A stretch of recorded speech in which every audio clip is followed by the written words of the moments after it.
Nandito tayo ngayon sa Port Pilar. Kung nakikita nyo yung nasa likod ko, yun yung Port Pilar ng Zamboanga. Ayan. Gawa yan ng panahon pa ng mga Kastila.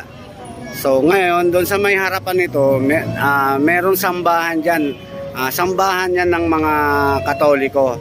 So, dadalhin ko kayo ngayon doon para makita nyo yung lugar at para makita nyo rin yung paano yung estilo ng parang open na simbahan to ng mga Katoliko, no? So ayan guys, tara, samahan nyo ako at ipapakita ko sa inyo yung itsura ng Port Pilar ng Zamboanga City. Ayan. Dito sa Port Pilar, meron din silang National Museum dito, kung makikita nyo. Kaso Sunday ngayon, di tayo pwede pumasok, ano. Pero alam ko maraming makikita dyan sa loob ng mga magagandang mga nakaraan gamit, siguro meron dyan. So ayan, nasa gilid to ng Port Pilar. Isang National Museum ng Port Pilar ng Zamboanga City.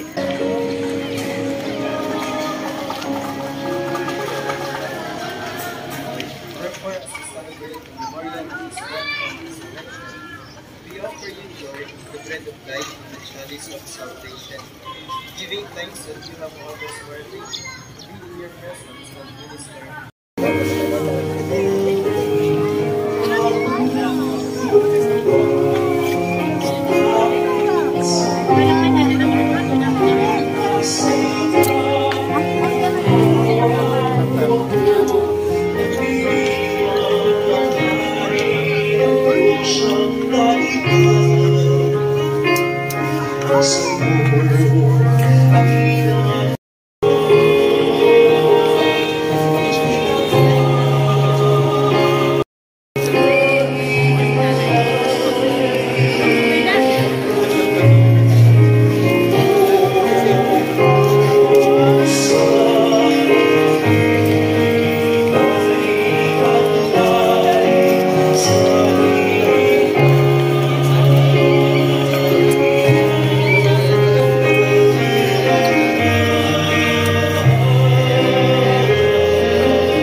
Yan ang papasok papunta dyan sa may Port Pilar.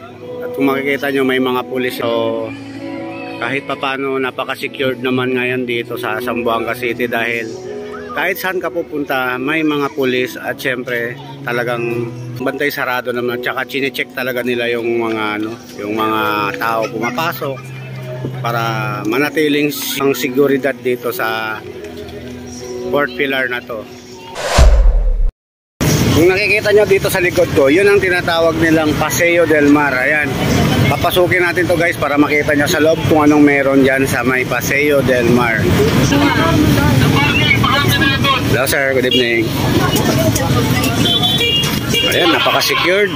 Kung mapapansin nyo, kada entrance may mga pulis. Kumakaway si ma'am. Hello. Nyo, yan, may mga playground. Pang family, talaga to, family bonding tong lugar na to. Makikita nyo guys. Ayan, no? May mga stall din sila dito sa para sa pagkain.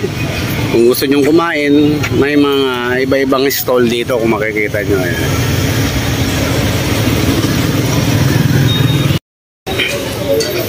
Kung mapapansin nyo guys, nasa dagat na tayo, ano? So ang Paseo del Mar ay nasa tabi ng dagat. Ayan. Ito may mga kainan dito. Puro kainan yan hanggang doon sa dulo. At syempre kung gusto nyo mag-relax, nandito tayo sa tabi ng dagat. Ayan, maraming nagre-relax dito. Marami iba-ibang klaseng putahe ang makikita nyo dito. At syempre, nasa sa inyo na lang yan kung anong gusto nyong kainin. Pero nandiyan na lahat. Ayan. At syempre, hindi maalis ang playground para sa mga bata. Ayan, no? Actually, 6 PM pa lang pero medyo marami-rami na rin yung tao. Pero maya-maya ng konti yan, after ng misa dyan sa may Port Pilar, dadami pa yung tao niyan kasi pupunta pa yung mga tao dito dahil sa ganitong oras nagsasamba pa yung mga tao doon, ano? Nasa tabi lang naman ang Port Pilar nito eh. Yan. Yan ang makikita natin dito sa Paseo del Mar. Isang magandang park na pang-family, relaxing. At syempre, dito naman sa dulo ng Paseo, puro kainan pa rin. Ayan. At saka, ayan, parang family bonding, kain-kain. At syempre, ang pinakamaganda dito, yung simoy ng hangin dahil nasa tabi tayo ng dagat. Kung nakikita nyo yung ilaw nandoon sa may malayo, yun ay isang barko. Ayun. Yun naman banda ron, may mga ilaw doon. Yun naman ang Pantalan. Okay? Yun yung harbor ng Zamboanga City. Sarap ng simoy ng hangin dito dahil yung hangin ay galing sa dagat. Siyempre medyo maalat nga lang pero nature yung hangin. Hindi siya pollution. At siyempre hindi siya polluted. Alright. Mga kapatid ko, nandiyan na lahat. Dahil only rice yan, unahin nyo na muna yung rice ha. Mama na yung ulam. Kompleto na ba yung mga pagkain natin dyan? Anaol, yan ang kagandahan dito, kinakamay yung pagkain. Baka naman. May kalawete. Walang kalawete dito. Ayun no.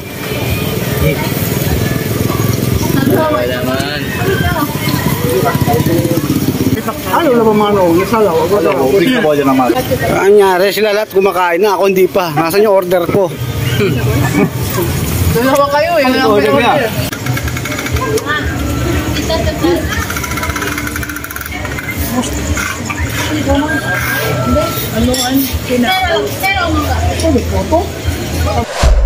Tapos na kaming kumain, so na-feel namin yung sarap ng pagkain nila. So kung makikita nyo sa likod, ayan, yan ang mga menu nila. So kung makakapunta kayo dito sa Zamboanga, lalong-lalo na kung nakapasyal kayo dito sa Paseo del Mar, yan, hanapin nyo lang tong pwesto na to. Sisiguraduhin ko sa inyo, mapapasaya kayo sa pagkain at masarap na masarap ng pagkain nila. At syempre, ito ang nag-iihaw. Kuya, anong pangalan mo kuya? Sama kita sa vlog. Muad. Ha? Muad. Muad. Okay, shoutout sa'yo Sir Muad. Siya ang naka-destino dito sa pag-iihaw. Siyempre, ang sarap ng ano nila, yung barbecue nila. Nakita nyo naman kanina, grabe yung kinain namin. Inubos talaga. Ibig sabihin, masarap pag inubos. Walang natira. Yan. Kausapin natin si Madam. Hi Madam, good evening. Hi. Ma'am, maraming salamat po sa pag-serve nyo at sa mas... Salamat din din sa pagpunta nyo dito. At siyempre, sa sarap ng pagkain nyo, wala kaming natira. Only rice. Marami pa kayong pwedeng i-order dito. Ma'am, anong pangalan nyo? Nurfa Omar. Nurfa Omar. Shout out sa'yo, ma'am. Nurfa Omar. Baka may ano kayo, ma'am, meron kayong babatiin pamilya nyo. Tsaka sa mga customer, pwede nyo yayain. Sige po. Okay, hi! Sa mga customer gustong kumain dito, halal food po kami. Tsaka only rice kami. I'm sure, masasatisfy kayo. Yes, totoo yun. Hindi pwede nila magugustuhan dahil natikman ko ang pagkain nyo dito. Sobrang sarap. At syempre, malapit na rin ang Christmas. Merry Christmas po, ma'am. Thank you. Bye-bye. Salamat! Ayan, meron na tayong sticker dito kay ma'am. Okay, ulitin, sa ulitin ma'am, thank you very much. Maraming salamat. Nagustuhan ko talaga yung pagkain nyo. Thank you, bye-bye. Thank you, bye-bye. Nandito na tayo sa may Zamboanga City Boulevard. Ito, ipapasyal ko kayo para makita nyo ang itsura ng boulevard dito sa Zamboanga. At syempre, marami kayong makikita mga pagkain, no? May mga tao dito, oh. Wow, sarap magtambay dito. Yun, no? Daming tao, oh. Sa mga gustong pumasyal dito sa Zamboanga, ito ang ire-recommend ko sa inyo, tambayan sa gabi. Dito lang yan sa may boulevard ng Zamboanga. Dati hindi ganito, pero ngayon napakaganda na. Ayan, ang daming mga tao. Mostly dito mga family, ayan, no? Which is sa gabing ito, kasama ko rin ang buong pamilya ko. Siyempre, dito kami nagpapahangin. At isa pa, ito yung kapatid kong pangalawa sa bunso. Ay, pangatlo sa bunso. Nagda-drive. Ayan. Ayan, no? Kung makikita nyo guys, ang daming tao. Walang problema sa pagkain, maraming pagkain. Ayan, ayan kung napapansin nyo. Alright. Napakahaba nito, siguro mga ilang kilometro na ito yung? Ha? Mga 3 kilometers? Nuay ka. Na kilometers, Nuay, pili ka kilometers. Siguro, lagay na natin mga 2 kilometers ang haba ng boulevard na to. Ayan, no? Ang ganda naman dito sa gabi. Ayan. Alright, yan, no? I love Zamboanga City. Simpo, kawak-kawak.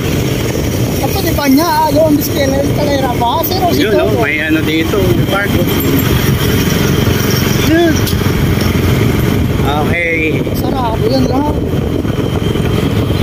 Hanggang dito na lang yung vlog natin, guys. Maraming salamat sa mga subscribers ko at mga followers. Sana po patuloy lang tangkilikin ang aking vlog para sa susunod marami pa tayong may upload ng video dito sa aking channel, Yan Skit TV. Thank you at magandang gabi.